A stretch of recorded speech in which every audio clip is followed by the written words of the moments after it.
सह नौ भुनक्तो सह वीर्यङ्करवावहै तेजस्विनावधीतमस्तु मा विद्विषावहै। ॐ शान्ति शान्ति शान्तिः। ॐ श्रुतिस्मृतिपुराणानाम् आलयं करुणालयं नमामि भगवत्पादं शङ्करं लोकशङ्करं नमामि भगवत्पादशङ्करं लोकशङ्करम् वन्दे तं सच्चिदानन्दं यतिवर्यं महामतिं वेदवेदान्तसारज्ञं सद्गुरुं प्रणतोऽस्म्यहम् सदाशिवसमारम्भां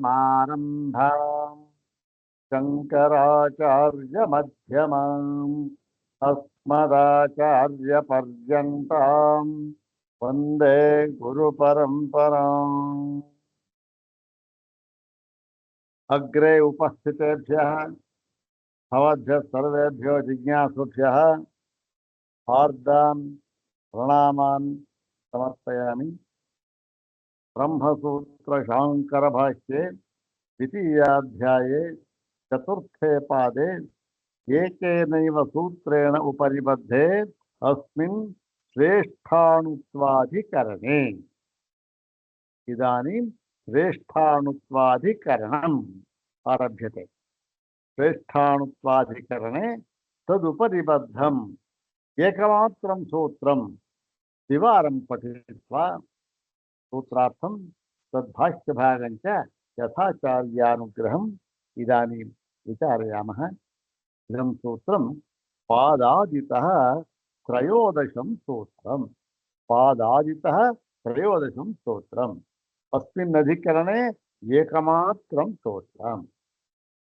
सर्वाग्रे शङ्करभगवत्पूज्यपादानां सुप्रभातश्लोकमेकं पठित्वा द्विवारं पठित्वा तेषां पादारविन्दयोः शिरसा प्रतिपत्य अनुग्रहं च प्राप्य प्रकृतं त्रयोदशं श्रेष्ठाणुत्वाधिकरणं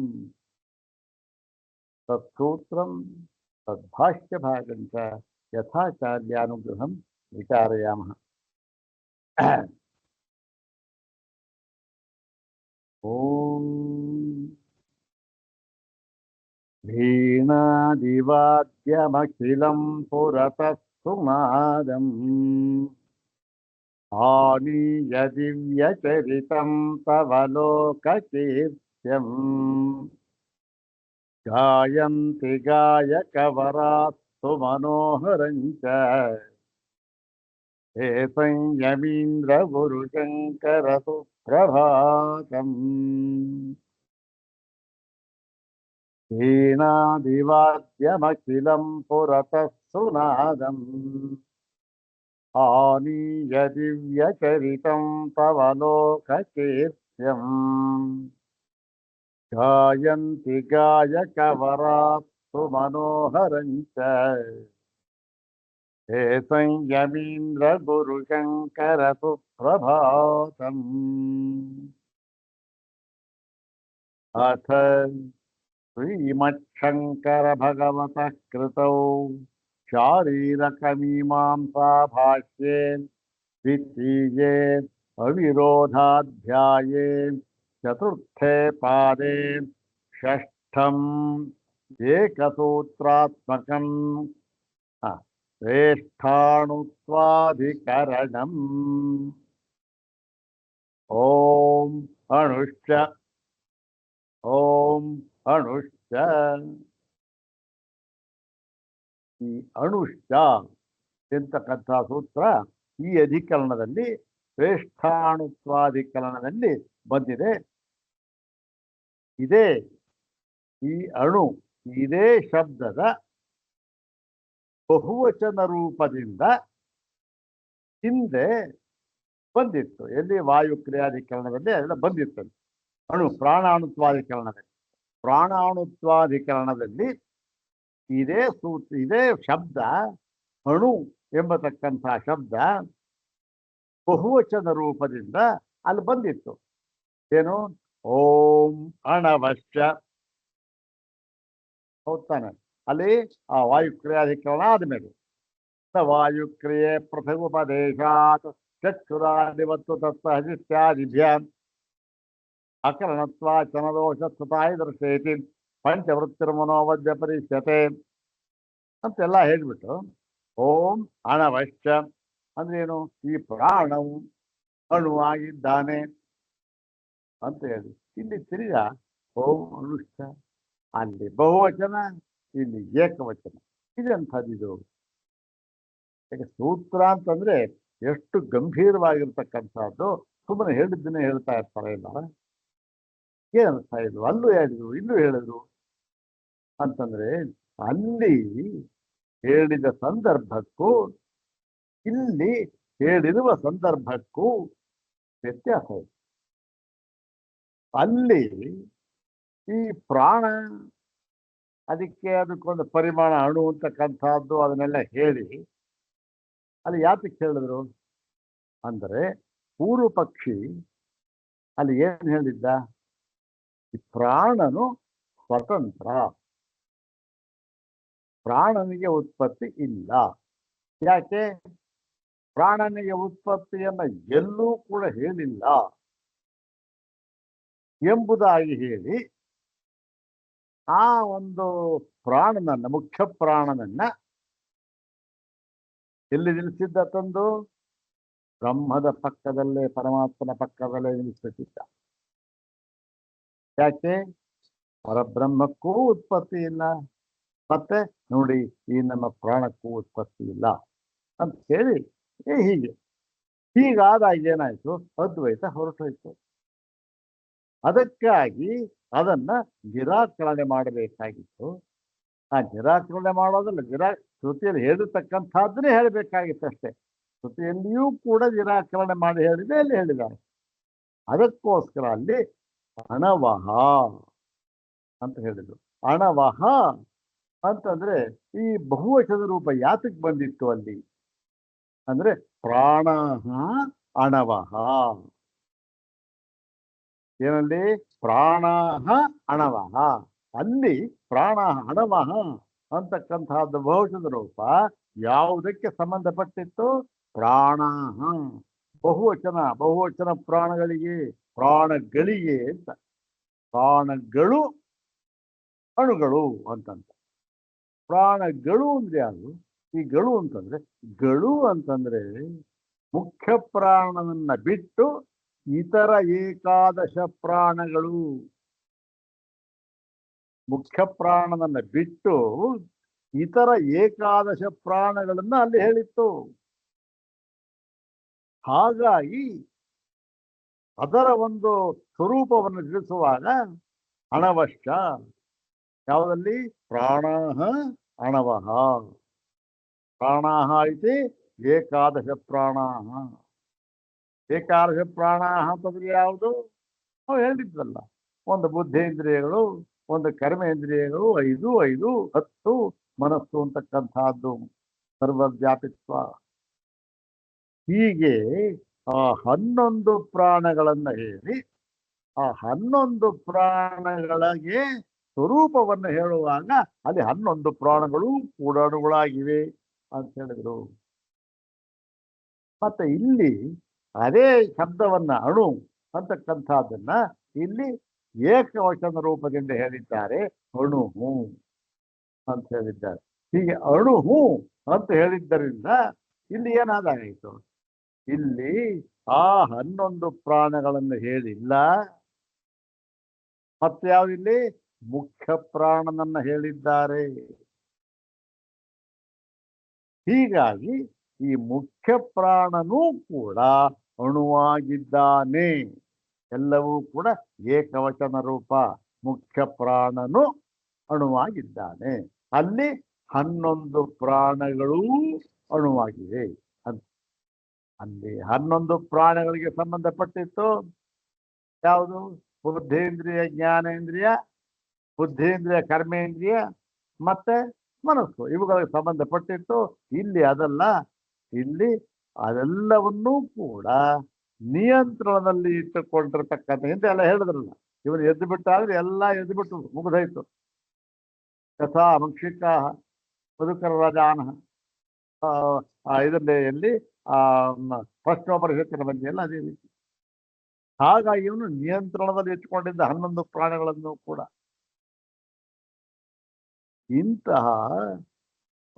ಇಂತಹ ಮುಖ್ಯ ಪ್ರಾಣನು ಅಣುವಾಗಿದ್ದಾನೆ ಅಂತ ಇಲ್ಲಿ ಹೇಳೋದಕ್ಕೆ ಹೊರಟಿದ್ದಾರೆ. ಹಾಗಾಗಿ ಏನೂ ವ್ಯತ್ಯಾಸವಿಲ್ಲ, ಏನು ತಪ್ಪಿಲ್ಲ. ಮತ್ತೆ ಅಲ್ಲಿ ಅಣವಶ್ಚ ಇಲ್ಲಿ ಅಣುಶ್ಚ ಅಂತ ಹೇಳಿದ್ರಲ್ಲಿ ಸೂತ್ರಕ್ಕೆ ಯಾವ ಭಂಗವೂ ಬಂದಿಲ್ಲ, ನಿರುಕ್ತಿ ಅಂತೂ ಆಗಲೇ ಇಲ್ಲ. ಯಾಕೆ? ಅಲ್ಲೇ ಸಂಬಂಧಪಟ್ಟಿದ್ದು ಬೇರೆ ವಿಷಯಕ್ಕೆ, ಇಲ್ಲೇ ಸಂಬಂಧಪಟ್ಟಿರ್ತಕ್ಕಂಥದ್ದು ಬೇರೆ ವಿಷಯಕ್ಕೆ.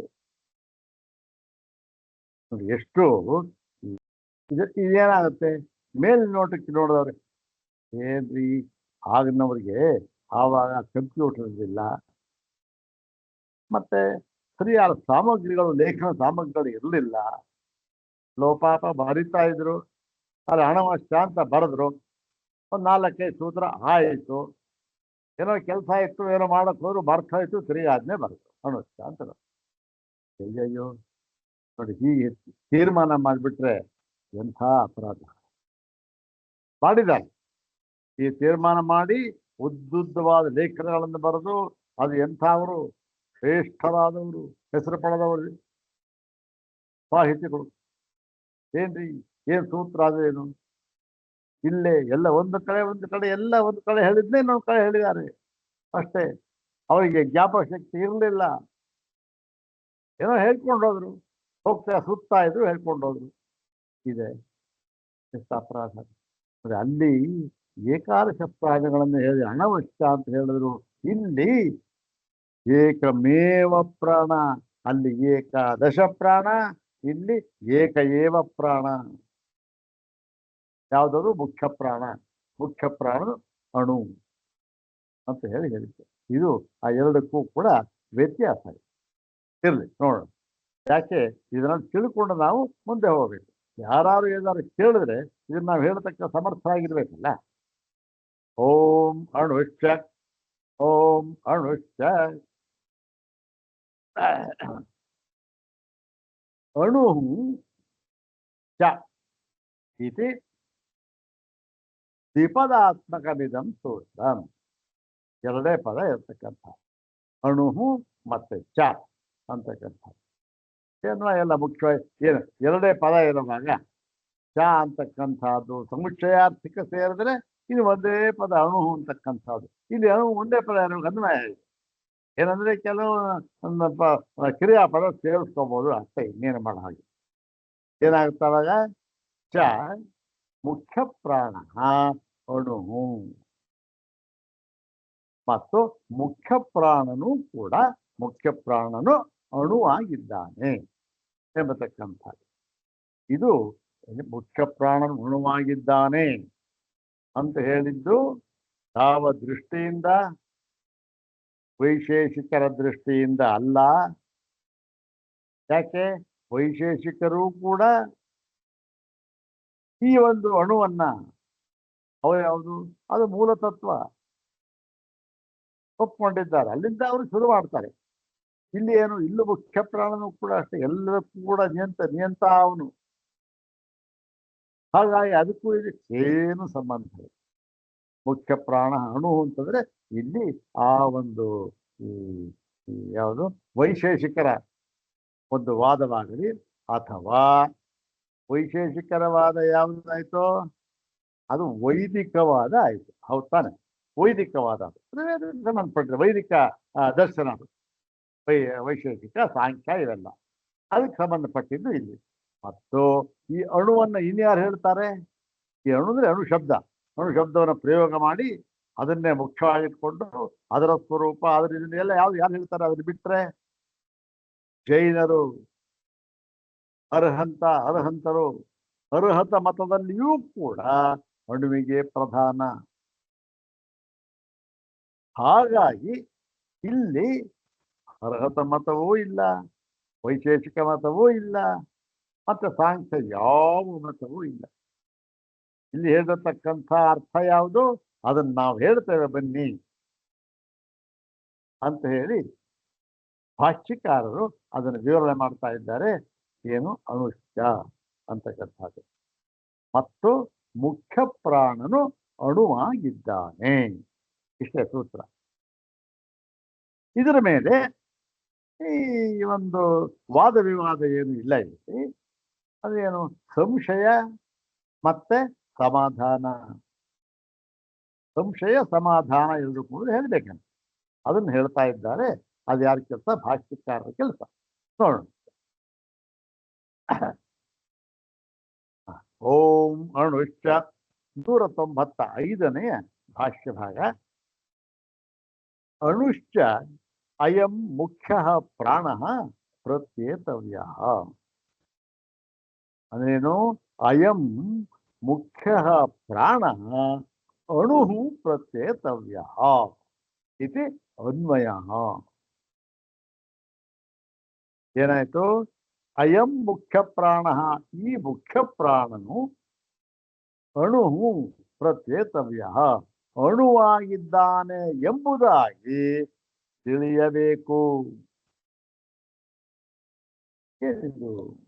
ಮುಖ್ಯ ಪ್ರಾಣನು ಅಣುವಾಗಿದ್ದಾನೆ ಎಂಬುದಾಗಿ ತಿಳಿಯಬೇಕು.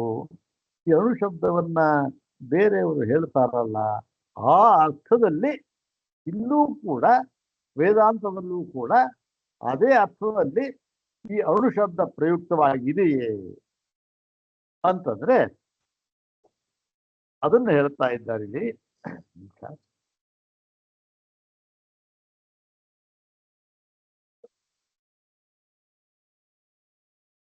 ಅದನ್ನ ಇಲ್ಲಿ ಹೇಳ್ತಾ ಇದ್ದಾರೆ ನೋಡಿ.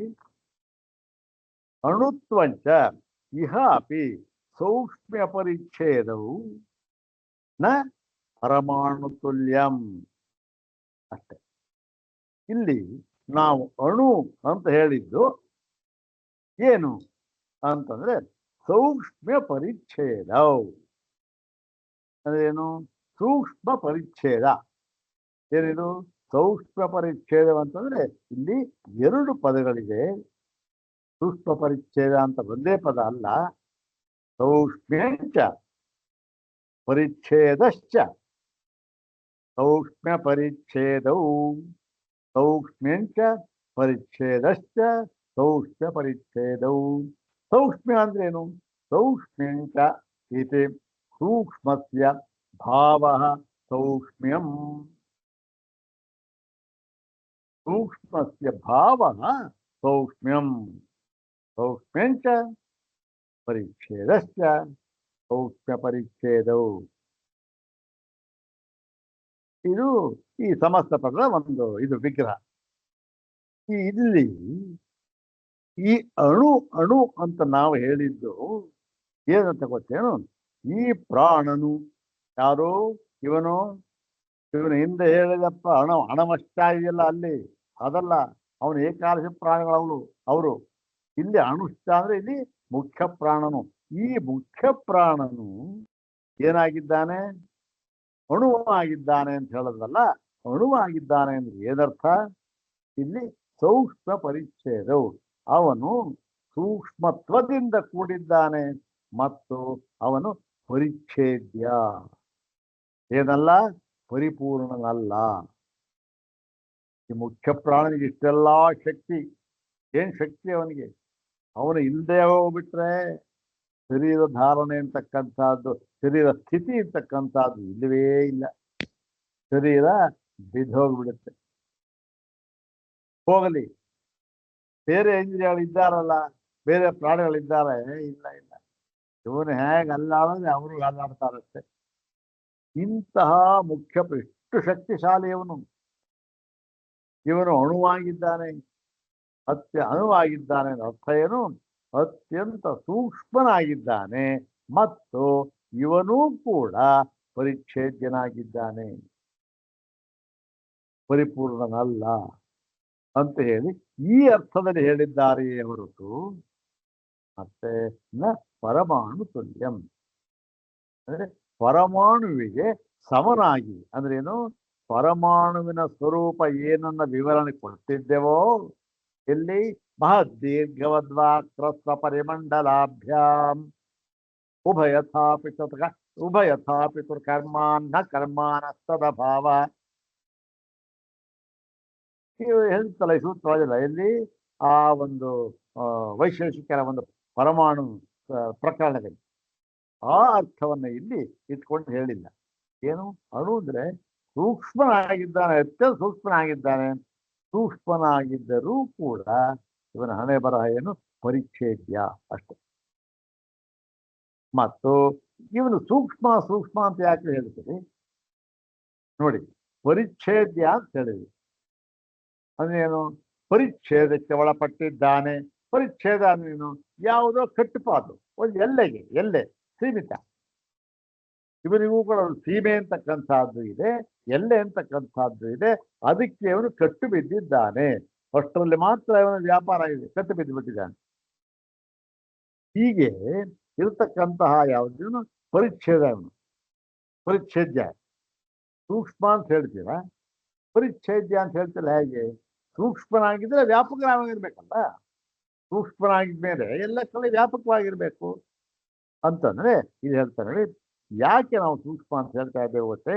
ಪಂಚಭಿ ವೃತ್ತಿಭಿ ಕೃಷ್ಣ ಶರೀರ ವ್ಯಾಪಿತ್ವ. ಈ ಮುಖ್ಯ ಪ್ರಾಣ ಇದ್ದಾನಲ್ಲ, ಅವನು ಅತ್ಯಂತ ಸೂಕ್ಷ್ಮನಾಗಿದ್ದಾನೆ.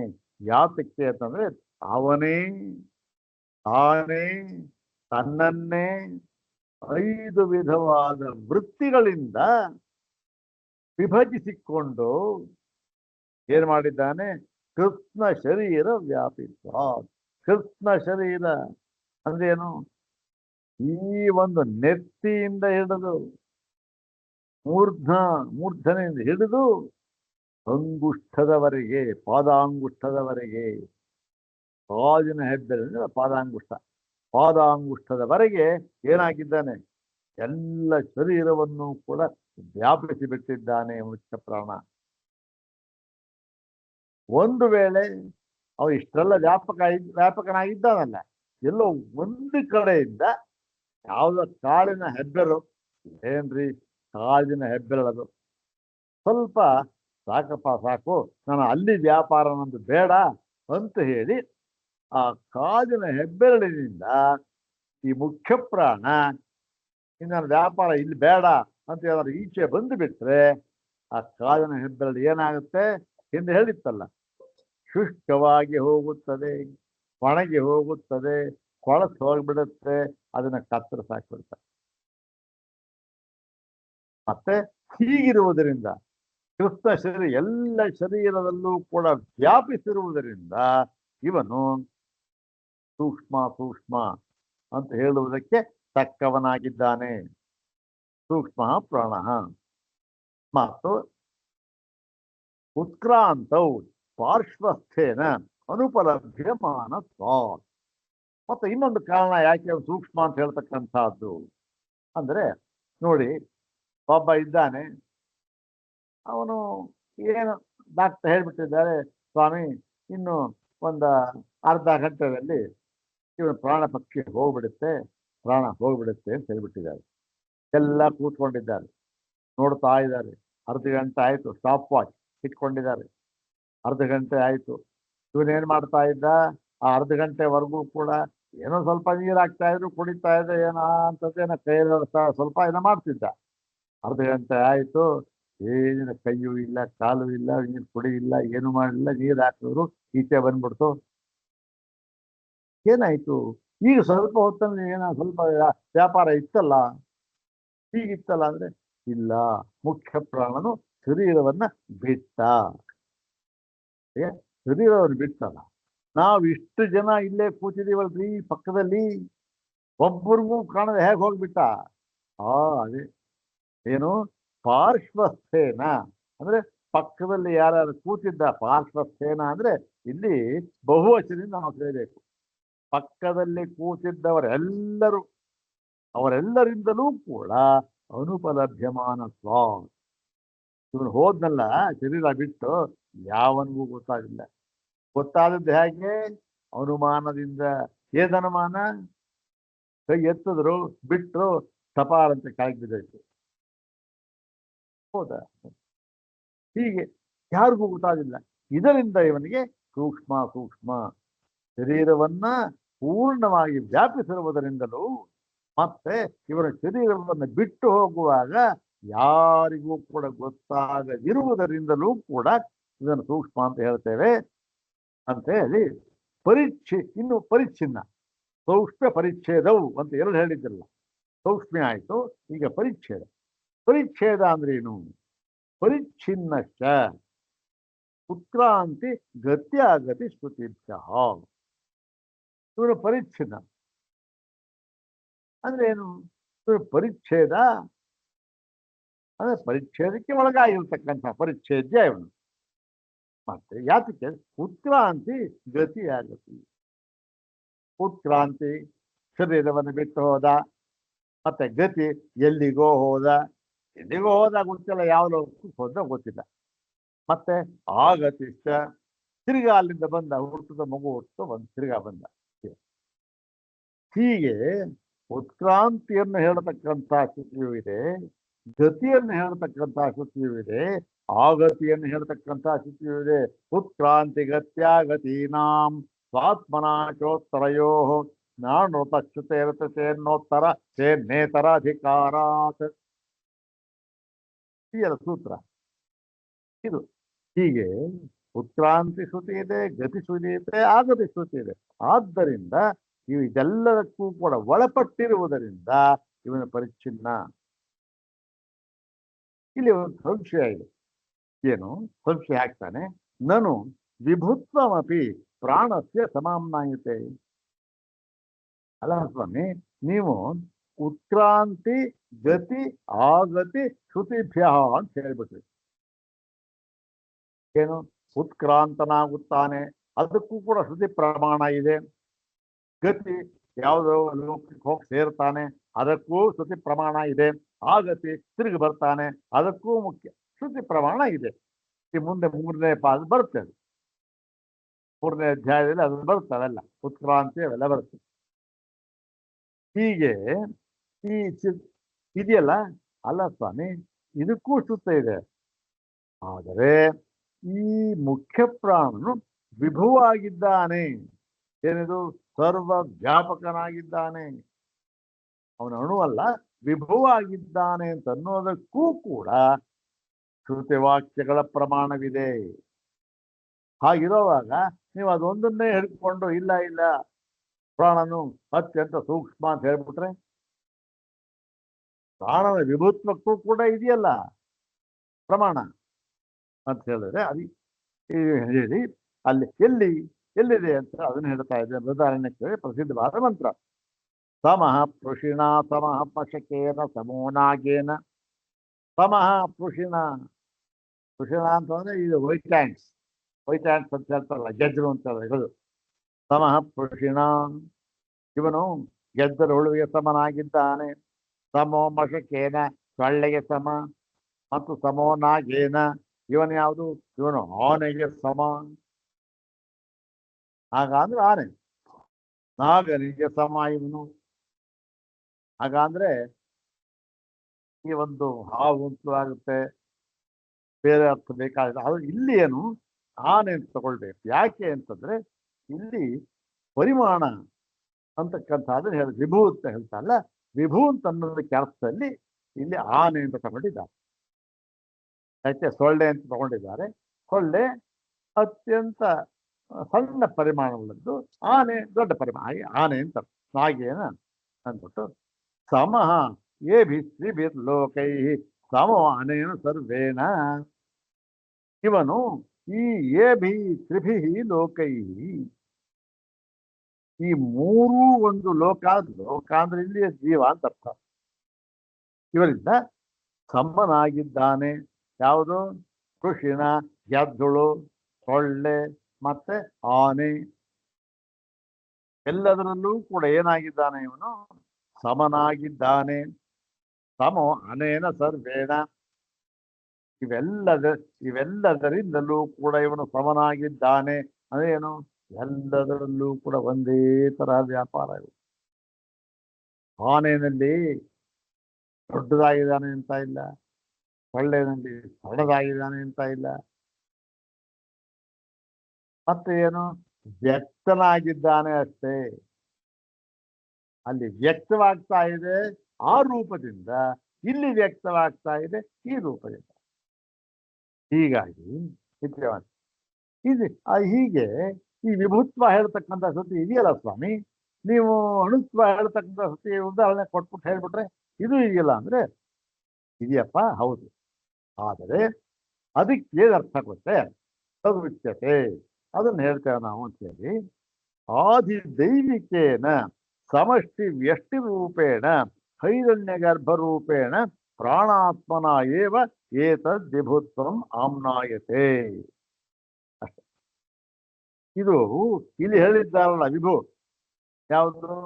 ಈ ಒಂದು ಗೆದ್ದುಳ, ಸೊಳ್ಳೆ, ಆನೆ ಎಲ್ಲರೂ ಸಮನಾಗಿದ್ದಾನೆ ಹಾಗೆ ಅಂತ ಹೇಳಿ ವಿಭುತ್ವ ಅಂತ ಹೇಳಿದ್ದಾನಲ್ಲ.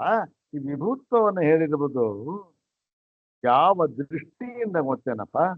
ಇದು ಆಧ್ಯಾತ್ಮಿಕವಾಗಿ ಅಲ್ಲ. ಯಾವುದು? ಈ ಮುಖ್ಯ ಪ್ರಾಣ ನಾವು ಹೇಳ್ತಾ ಇರ್ತಕ್ಕಂಥದ್ದು ಇಲ್ಲಿ ಅವನು ಸ್ವಲ್ಪ ಆಧ್ಯಾತ್ಮಿಕವಾಗಿ ಹೇಳ್ತಾ ಇದ್ದೇವೆ. ಅವನು ಶರೀರದ ಒಳಗಡೆ ಎಲ್ಲವನ್ನು ವ್ಯಾಪಿಸಿಕೊಂಡು ವ್ಯಾಪಾರ ಮಾಡ್ತಾ ಇದ್ದಾರೆ. ಶರೀರ ಒಳಗಡೆ ಇದು ಆಧ್ಯಾತ್ಮಿಕ ವ್ಯಾಪಾರ, ಅಲ್ಲಿ ಹೇಳ್ತಾ ಇದ್ದೇವೆ. ಇಲ್ಲಿ ಬಂದಿರತಕ್ಕಂಥದ್ದು ಉದಾಹರಣೆ ಯಾವುದು ಗೊತ್ತೇನು? ವಿಭವ ಆಗಿದ್ದಾನೆ ಅಂದ್ರೆ ಇಲ್ಲಿ ಆಧ್ಯಾತ್ಮಿಕವಾಗಿ ಹೇಳಿಲ್ಲ, ಮತ್ತೆ ಆದಿದೈವಿಕವಾಗಿ ಹೇಳಿದ್ದಾರೆ. ಹೇಗೆ ಎಷ್ಟು ಬಹಳ ಕಷ್ಟ ನೋಡಿ, ಎಷ್ಟು ಒಂದೊಂದು ಶ್ರುತಿಯಲ್ಲಿ ಇಲ್ಲೂ ಹೀಗೂ ಹೇಳಿದ್ದಾರೆ, ಅದೇ ಪಕ್ಕದಲ್ಲಿ ಅದಕ್ಕೆ ವಿರುದ್ಧವಾಗಿ ಹೇಳ್ಬಿಟ್ಟಿದ್ದಾರೆ. ಇದಕ್ಕೆ ಅರ್ಥ ಮಾಡಬೇಕಾದ್ರೆ ಅವನು ಯಾರವನು? ಪರಬ್ರಹ್ಮನೇ ಆಗಿರ್ಬೇಕಾಗ್ತದೆ. ನೋಡಿ, ಪ್ರಾಣಾತ್ಮ ಇಲ್ಲಿ ಹೇಗೆ ಗೊತ್ತೇನು? ವಿಭುತ್ವ ಅಂತ ಹೇಳಿರ್ತಕ್ಕಂಥದ್ದು ಆದಿದೈವಿಕೇನ, ಆದಿದೈವಿಕ ದೃಷ್ಟಿಯಿಂದ. ಆದಿದೈವಿಕ ನಾವೇನು? ಅಧಿದೈವಕ್ಕೆ ಸಂಬಂಧಪಟ್ಟಿದ್ದು. ಅಧಿದೈವೇನ ಸಂಬದ್ಧಂ ಆದಿದೈವಿಕಂ. ಆದಿದೈವ ಯಾರು ಅಧಿದೇವ ಇಲ್ಲಿ ಅಂತಂದ್ರೆ ದೇವತೆಗಳಷ್ಟೇ, ಇನ್ನೇನು ದೇವತೆಗಳು ಯಾರು ಅಂದ್ರೆ ಸಮಷ್ಟಿ ವ್ಯಷ್ಟಿ ರೂಪೇಣ. ಸಮಷ್ಟಿ ರೂಪದಿಂದಲೂ ಅಂದ್ರೆ ಎಲ್ಲವನ್ನು ಒಟ್ಟುಗೂಡಿದ ರೂಪದಿಂದಲೂ, ಮತ್ತೆ ವ್ಯಷ್ಟಿ ರೂಪದಿಂದಲೂ ಕೂಡ. ವ್ಯಷ್ಟಿ ರೂಪ ಏನು? ವ್ಯಾಕರಣವಾದ ಮೇಲೆ, ವ್ಯಾಕೃತವಾದ ಮೇಲೆ ಇರ್ತಕ್ಕಂಥದ್ದು ವ್ಯಷ್ಟಿ ರೂಪ. ವ್ಯಾಕರಣವಾಗುವುದಕ್ಕಿಂತ ಮುಂಚೆ ಇರ್ತಕ್ಕಂಥದ್ದು ಸಮಷ್ಟಿ ರೂಪ. ಹಿರಣ್ಯಗರ್ಭ ಎರಡೂ ರೂಪ. ಸೃಷ್ಟಿಯಾಗುವುದಕ್ಕಿಂತ ಮುಂಚೆ ಅವ್ಯಾಕೃತ ಇತ್ತು, ಸೃಷ್ಟಿಯಾದ ಮೇಲೆ ವ್ಯಾಕೃತವಾಯಿತು. ಅಲ್ಲಿಗೇನು? ಸಮಷ್ಟಿ ವ್ಯಷ್ಟಿ. ಸಮಷ್ಟಿಯಿಂದ ಇದ್ದದ್ದು ವ್ಯಷ್ಟಿಯಿಂದ ತೋರ್ಕೊಂತು ಸೃಷ್ಟಿ ಆದ್ಮೇಲೆ. ಹೀಗೆ ಈ ರೂಪದಿಂದ ಹಿರಣ್ಯಗರ್ಭೇಣ ಅಂದ್ರೆ ಹಿರಣ್ಯಗರ್ಭನಿಂದ ಅವನಪ್ಪ, ನಾವು ಯಾವ ಮುಖ್ಯ ಇವನು ಹಿರಣ್ಯಗರ್ಭ ಬ್ರಹ್ಮ ಅಂತ ಹೇಳ್ತೀವಲ್ಲ, ಅವನಿಂದ ಪ್ರಾಣಾತ್ಮನ ಏವ ಅಂದ್ರೆ ಅವನು ಕೂಡ ಪ್ರಾಣ ಸ್ವರೂಪನೇ ಆಗಿರ್ತಕ್ಕಂತಹ ಹಿರಣ್ಯಗರ್ಭ. ಆ ದೃಷ್ಟಿಯಿಂದ ನೋಡಿ, ಅವನು ಹಿರಣ್ಯಗರ್ಭ ಎಷ್ಟು ದೊಡ್ಡವನು, ವಿಭು ಅವನು, ಹೌದಾನೆ. ಆದ್ದರಿಂದ ಇವನು ಕೂಡ ಆ ಸ್ವರೂಪ ಎಂಬುದಾಗಿ ಹೇಳಿ ಆದಿದೈವಿಕವಾಗಿ ಹಿರಣ್ಯಗರ್ಭ ಬ್ರಹ್ಮ ಅವನು ಅಣುವ, ಅಯ್ಯೋ ವಿಭು ಅವನು ಎಲ್ಲ ಸರ್ವಶಕ್ತ. ಆ ದೃಷ್ಟಿಯಿಂದ ಅಲ್ಲಿ ವಿಭುತ್ವವನ್ನು ಹೇಳಿದ್ದು ಅಷ್ಟೇ ಹೊರತು ನ ಆಧ್ಯಾತ್ಮಿಕೇನ, ಅಷ್ಟೇ ಹೊರತು ಆಧ್ಯಾತ್ಮಿಕವಾಗಿ ಅಲ್ಲ. ಹೇಗೆ? ಇಲ್ಲಿ ನಾವು ಈ ಅಣುಶ್ಚ ಅಂತ ಅನ್ನುವಾಗ ಮುಖ್ಯ ಪ್ರಾಣನನ್ನ ಅಣು ಅಂತ ಹೇಳಿದ್ದೇವಲ್ಲ, ಅದು ಯಾವುದು? ಆಧ್ಯಾತ್ಮಿಕ ದೃಷ್ಟಿಯಿಂದ ಹೇಳಿದ್ದೇವೆ ಅಣು ಅಂತ. ನೀವು ಇಲ್ಲ ರೀ ವಿಭೂ ಅಂತ ಹೇಳಿದ್ದಾರಲ್ಲ, ಇಲ್ಲಿ ಅಲ್ಲಿ ವಿಭೂತ ಹೇಳಿರ್ತಕ್ಕಂಥದ್ದು ಆದಿದೈವಿಕ ದೃಷ್ಟಿಯಿಂದ ಅಷ್ಟೇ ವ್ಯತ್ಯಾಸ ನೋಡಿ. ಇಲ್ಲಿ ಆಧ್ಯಾತ್ಮಿಕ ದೃಷ್ಟಿಯಿಂದ ಹೇಳಿದ್ದಾರೆ, ಅಲ್ಲಿ ಆದಿದೈವಿಕ ದೃಷ್ಟಿಯಿಂದ ಹೇಳಿದ್ದಾರೆ. ಮತ್ತು ಅಪಿಚ ಸಮಃ ಪುರುಷಿನ ಇತ್ಯಾದಿನ ಸಾಮ್ಯವಚನೇನ ಪ್ರತಿ ಪ್ರಾಣಿವರ್ತಿನ ಪ್ರಾಣಸ್ಯ ಪರಿಚ್ಛೇದ ಇವ ಪ್ರದರ್ಶ್ಯತೆ. ನೋಡಿ, ಈಗ ಈ ಗೆದ್ದರ ಹೊಳವಿಗೆ ಸಮನಾಗಿದ್ದಾನೆ, ಮತ್ತೆ ಸೊಳ್ಳೆಗೆ ಸಮನಾಗಿದ್ದಾನೆ, ಮತ್ತೆ ಆನೆಗೆ ಸಮ ಅಂತ ಹೇಳ್ಬಿಟ್ರು. ಉದಾಹರಣೆ, ಎಷ್ಟು ಜೀವ ಇದೆ ಬೇಕಾದ್ರೂ ಸಮನಾಗಿದ್ದಾನೆ ಅಂದ್ರೆ ಏನು ಅರ್ಥದಲ್ಲಿ ಎಲ್ಲದರಲ್ಲೂ ಕೂಡ ಸಮನಾಗಿದ್ದಾನೆ ಅಂದ್ರೆ ಏನು? ಇವನಿಗೆ ಪರಿಚ್ಛೇದ ಎಂಬತಕ್ಕಂಥದ್ದು ಇದೆ. ಏನು ಪರಿಚ್ಛೇದ ಅಂದ್ರೆ, ಸೊಳ್ಳೆ ಶರೀರದಲ್ಲಿರುವಾಗ ಸೊಳ್ಳೆಯ ಶರೀರ ಪರಿಮಾಣದಷ್ಟೇ ಇವನಿಗೆ ವ್ಯಾಪಾರ, ಅಷ್ಟು ಪರಿಚ್ಛೇದ್ಯ. ಆನೆಗೆ ಆನೆ ವ್ಯಾಪಾರ, ಆನೆಯ ಶರೀರದಷ್ಟು. ಮತ್ತೆ ಇನ್ನೂ ಸೂಕ್ಷ್ಮಜೀವಿ ಇನ್ನೂ ಅಷ್ಟೇ.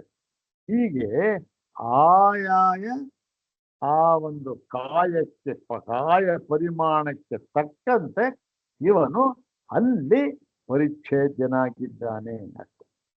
ಅಂದ್ರೇನು? ಅದನ್ನ ಬಿಟ್ಟು ಇವನಿಗೆ ಆ ವ್ಯಾಪಾರ ಇಲ್ಲ. ಆ ಸೊಳ್ಳೆ ಇದೆಯಲ್ಲ, ಅದರ ಶರೀರವನ್ನ ಬಿಟ್ಟು ಇವನಿಗೆ ಸೊಳ್ಳೆ ಹತ್ರ ಅನ್ನೋದಿಲ್ಲ. ಬಿಟ್ಬಿಟ್ರೇನು ಸೊಳ್ಳೆ ಅಂತ ಹೇಳ್ತಾನೆ. ಇವನು ಹೌದು, ಪ್ರಾಣ ಹೋದ್ಮೇಲೆ, ಪ್ರಾಣ ಇರೋವರೆಗೂ ಕೂಡ ಇವನೇನಂತಾರೆ, ಏನೋ ಹೆಸರು ಕರೀತಾರೆ. ಪ್ರಾಣ ಹೋದ್ಮೇಲೆ ಯಾವ ಹೆಸರು ಏನು ಇಲ್ಲ. ಹಾಗಾಗಿ ಏನಾಗುತ್ತೆ, ಆ ಒಂದು ಸಾಮ್ಯವಚನಾಗಿ ಸಮನಾಗಿದ್ದಾನೆ ಅಂತಕ್ಕಂಥದ್ದು ಅದು ಆಯಾಯ ಪ್ರಾಣಿಗಳ ನಿಕಾಯ ಸಮೂಹ ಇದೆ. ನಿಕಾಯ ಸಮೂಹ, ಪ್ರಾಣಿ ಕಾಯ, ಅವರ ಶರೀರಕ್ಕೆ ಪರಿಚ್ಛಿನ್ನನಾಗಿದ್ದಾನೆ ಅಂತ ಅರ್ಥ. ತಸ್ಮಾತ್ ಅದೋಷ, ಆದ್ದರಿಂದ ಇದರಲ್ಲಿ ಯಾವ ದೋಷವೂ ಇಲ್ಲ. ಯಾವ ದೋಷ ಅಂದ್ರೆ ಏನು ನೋಡಿ, ಇಲ್ಲಿ ವಿಭುತ್ವವನ್ನು ಹೇಳಿದ್ದಾರೆ. ಯಾರಿಗೆ? ಮುಖ್ಯ ಪ್ರಾಣನಿಗೆ ಅಂತ ಹೇಳುವಾಗ ಇಲ್ಲಿ ವಿಭುತ್ವವನ್ನು ಹೇಳಿದ್ದರೂ ಕೂಡ ನಾವು ಹೇಳಿದ್ವಲ್ಲ, ಇವನು ಅಣುವಾಗಿದ್ದಾನೆ, ಸೂಕ್ಷ್ಮ ಪರಿಚ್ಛೇದ್ಯನಾಗಿದ್ದಾನೆ ಅಂತ ಹೇಳಿದಲ್ಲ, ಅದಕ್ಕೆ ಯಾವ ಬಾಧೆಯೂ ಆಗುವುದಿಲ್ಲ. ಯಾಕೆ? ನಾವು ಹೇಳಿರ್ತಕ್ಕಂಥದ್ದು ಆಧ್ಯಾತ್ಮಿಕ ದೃಷ್ಟಿಯಿಂದ, ಇಲ್ಲಿ ಈ ಒಂದು ವಿಭು ಅಂತ ಬಂದಿರತಕ್ಕಂಥದ್ದು ಆದಿ ದೈವಿಕ ದೃಷ್ಟಿಯಿಂದ. ಯಾಕೆ? ಆದಿ ದೈವಿಕ ದೃಷ್ಟಿಯಿಂದ ಹಿರಣ್ಯಗರ್ಭ ಸರ್ವವ್ಯಾಪಿ, ಅವನು ವ್ಯಷ್ಟಿ ರೂಪದಿಂದಲೂ ಇದ್ದಾನೆ, ಸಮಷ್ಟಿ ರೂಪದಿಂದಲೂ ಇದ್ದಾನೆ. ಸಮಷ್ಟಿ ರೂಪದಿಂದ ಇದ್ದವನೇ ವ್ಯಷ್ಟಿ ರೂಪದಿಂದ ವ್ಯಾಕೃತವಾಗಿದ್ದಾನೆ, ಹೋಗ್ತಾನೆ. ಹಾಗಾಗಿ ಇವನು ಏನು ವಿಭು ಅಂತ ಅಲ್ಲಿ ಹೇಳಿದ್ದಾರೆ. ಆತ ಆದಿ ದೈವಿಕ ದೃಷ್ಟಿಯಿಂದ, ಇಲ್ಲಿ ನಾವು ಆಧ್ಯಾತ್ಮಿಕ ದೃಷ್ಟಿಯಿಂದ ಹೇಳಿದ್ದೇವೆ ಅಂತ ಹೇಳಿ ಇದನ್ನ ಈ ಒಂದು ಅಣು ಈ ಒಂದು ಅದು ಈ ಶ್ರೇಷ್ಠಾಣುತ್ವಾಧಿಕರಣ ಅಂತಕ್ಕಂಥದ್ದು ಅದನ್ನ ಮುಗಿಸ್ತಾ ಇದೆಲ್ಲ ಒಂದೊಂದೇ ಸೂತ್ರ ಇರತಕ್ಕಂಥದ್ದು. ಮತ್ತೆ ಮುಂದಿರೋದು ಜ್ಯೋತಿರಾಜ್ಯಧಿಕರಣ ಅಂತ ಹೇಳಿ ಸಂಬಂಧ. ಏನ್ ಸಂಬಂಧ? ಇವಾಗ ಈ ಪ್ರಾಣ ಇದೆಯಲ್ಲ, ಮುಖ್ಯ ಪ್ರಾಣ, ಅವನು ವ್ಯಾಪಾರ ಮಾಡ್ತಾನೆ ಅಂತ ಹೇಳಿದ್ರು. ಏನು ಹೇಗೆ ವ್ಯಾಪಾರ ಮಾಡ್ತಾನೆ? ಅಯ್ಯೋ, ಹೇಗೆ ವ್ಯಾಪಾರ ಮಾಡ್ತಾನೆ ಅಂದ್ರೆ, ನೆತ್ತಿಯಿಂದ ಹಿಡಿದು ಅಂಗುಷ್ಟದವರೆಗೂ ಕೂಡ ವ್ಯಾಪಿಸಿಕೊಂಡು ಅವನ ವ್ಯಾಪಾರ. ಇಲ್ಲೇ ಅಲ್ಲೇ ಇಷ್ಟರಲ್ಲೇ ಬರೀ ಕೈಲಿ ಮಾತ್ರ ಕಾಲ್ ಮಾತ್ರ ಅಂತ ಇಲ್ಲ. ಎಲ್ಲಿ ವ್ಯಾಪಾರ ಇಲ್ವೋ ಅದು ಭಾಗ ಹೋಯ್ತು, ಸಾಕ್ಬಿಡ್ತಾರೆ. ಇಷ್ಟೆಲ್ಲ ಹೇಳಿದ್ವಲ್ಲ, ಈ ಶಕ್ತಿ ಇದೆಯಲ್ಲ ಪ್ರಾಣನಿಗೆ, ಮುಖ್ಯ ಪ್ರಾಣ ಶಕ್ತಿ ಇದೆಯಲ್ಲ, ಈ ಶಕ್ತಿ ಇವನಿಗೆ ಎಲ್ಲಿಂದ ಬಂತು ಅಂತಕ್ಕಂಥ ಪ್ರಶ್ನೆ ಇದೆ, ಬಹಳ ಮುಖ್ಯವಾದ ಪ್ರಶ್ನೆ. ಈಗ ಎಲ್ಲಿಂದ ಬಂತು ಅಂತಕ್ಕಂಥ ಪ್ರಶ್ನೆ ಉತ್ತರ ನಾವು ಏನ್ ಕೊಡ್ತೀವೋ ಅದರ ಮೇಲೆ ಏನಿದೆ, ಈ ಪ್ರಾಣನ ಸ್ವಾತಂತ್ರ್ಯ ಮತ್ತು ಪ್ರಾಣನಿಗೆ ಉತ್ಪತ್ತಿ ಇಲ್ಲ ಎಂಬುದು ಇವೆಲ್ಲ ನಿಂತಿದೆ. ಹಾಗಾಗಿ ಇದಕ್ಕೆ ಹೇಗೆ ಉತ್ತರ ಕೊಡ್ತಾರೆ, ಹೇಗೆ ಸಮಾಧಾನವನ್ನು ಹೇಳ್ತಾರೆ ಅಂತಕ್ಕಂಥದ್ದು ಏನು, ಈ ಪ್ರಾಣಗಳು, ಮುಖ್ಯ ಪ್ರಾಣ ಇದ್ದಾನಲ್ಲ, ಅವನು ಇಷ್ಟು ಶಕ್ತಿವಂತನಾಗಿದ್ದರೂ ಕೂಡ ಅವನಿಗೆ ಈ ಒಂದು ಶಕ್ತಿ ಎಲ್ಲಿಂದ ಬಂತು? ಇದು ಶಕ್ತಿ ತನ್ನದೇ ಆದ ಶಕ್ತಿಯೇ, ಯಾರ ಅಪೇಕ್ಷೆಯೂ ಇಲ್ಲದೆ ತನ್ನದೇ ಆಗಿರತಕ್ಕಂಥ ಶಕ್ತಿಯೇ, ಸ್ವತಂತ್ರವಾದ ಶಕ್ತಿಯೇ, ಅಥವಾ ಈ ಶಕ್ತಿಗೆ ಯಾರಾದರೂ ಕೂಡ ಅಧಿಷ್ಠಾತೃ ದೇವತೆಗಳು ಇದ್ದಾರೆ, ಅವರ ಅನುಗ್ರಹದಿಂದ ಇವನಿಗೆ ಈ ಶಕ್ತಿ ಬಂದಿದೆ ಅಂತ ಇರಬಹುದು. ಹಾಗ ಯಾವುದೋ ಗೊತ್ತಾಯ್ತಲ್ಲ, ಯಾವುದೋ ದೇವತಾನುಗ್ರಹದಿಂದ ಇವನಿಗೆ ಇಂಥ ಒಂದು ಅದ್ಭುತವಾದ ಶಕ್ತಿ ಬಂದಿದೆಯಾ? ಎಲ್ಲರನ್ನು ಅಲ್ಲಾಡಿಸ್ತಕ್ಕಂಥ ಶಕ್ತಿ. ಒಂದ್ ಕಡೆ ಇವನು ಬಿಟ್ಟ ಆ ಕಡೆ ಕತ್ತರಿಸಾಕ್ತಾರ ಅದನ್ನ. ಇವನೇನು ಹೀಗಾಗಿ ಶರೀರ ಬಿಟ್ಟ ಅಂದ್ರೆ ಅಮಂಗಳ ಅದು. ಅದರಿಂದ ಇವನು ಶ್ರೇಷ್ಠ. ಈ ಶ್ರೇಷ್ಠತ್ವ ಇದೆಯಲ್ಲ, ಈ ಶ್ರೇಷ್ಠತ್ವ ಎನ್ನುವುದು ಮುಖ್ಯ ಪ್ರಾಣನಿಗೆ ಆಗಂತುಕವೋ ಅಂದ್ರೇನು, ಯಾವುದೋ ಒಂದು ದೇವತೆಯಿಂದ, ದೇವತಾ ಅನುಗ್ರಹದಿಂದ ಬಂದಿದೆಯೋ ಇವನಿಗೆ, ಅಥವಾ ಇವನ ಸ್ವಭಾವವೇ ಆಗಿದೆಯೋ? ಇಲ್ಲ ಇಲ್ಲ, ಯಾಕಂದ್ರೆ ಇವನಿಗೆ ಸ್ವಭಾವ, ಇವನಿಗೆ ಯಾವ ದೇವತೆ ಇದ್ದಾರ್ರಿ ಅನುಗ್ರಹ ಮಾಡೋದಿಕ್ಕೆ ಅಂತ ನೀವೊಂದು ಬಿಟ್ಟರೆ ಆಗ ಏನಾಗುತ್ತೆ, ಇವನ ಸ್ವತಂತ್ರ ಅಂತ ಆಗಿಬಿಡುತ್ತೆ. ಯಾಕೆ? ಅವನಿಗೆ ಶಕ್ತಿ ಯಾರೂ ಬೇಕಿಲ್ಲ, ಸ್ವಭಾವದಿಂದಲೇ ಬಂದಿದ್ದು, ಸ್ವಭಾವ ಸಿದ್ಧವಾದ ಶಕ್ತಿ. ಹೀಗಾಗಿ ಸ್ವತಂತ್ರ, ಅವನು ಏನನ್ನೂ ಅಪೇಕ್ಷಿಸಿಲ್ಲ ಅಂತ ಬಂದ್ಬಿಡುತ್ತೆ. ಯಾವಾಗ ಸ್ವತಂತ್ರ ಅಂತ ಬಂತೋ, ಈ ಪರಬ್ರಹ್ಮ ಪರಮಾತ್ಮ ಅವನ ಸ್ವಾತಂತ್ರ್ಯಕ್ಕೆ ಧಕ್ಕೆ ಬಂತು. ಯಾಕಂದ್ರೆ ಅವನು ಒಬ್ಬಿದ್ದಾನೆ ಸ್ವತಂತ್ರ, ಇವನು ಬಂದ ಅವನ ಜೊತೆಗೆ. ಏನಾಯ್ತು? ಅದ್ವೈತ ಹೊರಟೋಯ್ತು. ಹೀಗಾಗಿ ಏನಾಗುತ್ತಾವಾಗ, ಸ್ವಾಮಿ ಶ್ರುತಿಯಲ್ಲಿ ಎಲ್ಲಿಯೂ ಕೂಡ ಅದ್ವೈತವನ್ನು ಹೇಳಿಲ್ಲ, ಎಲ್ಲ ಕಡೆಯಲ್ಲಿಯೂ ಕೂಡ ದ್ವೈತವನ್ನೇ ಉಪದೇಶಿಸಿದೆ. ಹಾಗಾಗಿ ನಿಮ್ಮ ಈ ವಾದ ಇದೆಯಲ್ಲ, ಇದು ಪೂರ್ಣವಾಗಿ ವ್ಯರ್ಥ ಅಂತ ಆಗಿಬಿಡುತ್ತೆ. ಏನಾದ್ರೆ ಈ ಪ್ರಾಣನಿಗೆ ಈ ಶಕ್ತಿ ಹೀಗೆ ಸ್ವತಂತ್ರ ಸ್ವಭಾವ ಅಂತ ಆಗ್ಬಿಟ್ಟು, ಮತ್ತೆ ಇನ್ನೊಂದು ಯಾವ್ದಿದೆ? ಇನ್ನೊಂದೇ ಒಂದು ದಾರಿ, ಯಾರದ್ದು ಅನುಗ್ರಹ ಇರ್ಬೇಕಂತ. ಅದ ಇಲ್ಲ ಇದ ಅಂತಕ್ಕಂಥದ್ದನ್ನ ವಿಚಾರ ಮಾಡತಕ್ಕಂಥ ಅತ್ಯಂತ ಮುಖ್ಯ, ಒಂದಕ್ಕೆ ಸಂಬಂಧವಾಗಿರ್ತಕ್ಕಂಥ ಭಾಗ ಇದೆ ಈ ಒಂದು ಸೂತ್ರ. ಅದು ಜ್ಯೋತಿರಾಜ್ಯಧಿಕರಣ ಅಂತಕ್ಕಂಥದ್ದು. ಅದನ್ನು ಮುಂದಿನ ಭಾಗದಲ್ಲಿ ನೋಡೋಣ. ಓಂ ಶಾಂತಿ ಶಾಂತಿ ಶಾಂತಿ. ಓಂ ತತ್ಸತ್.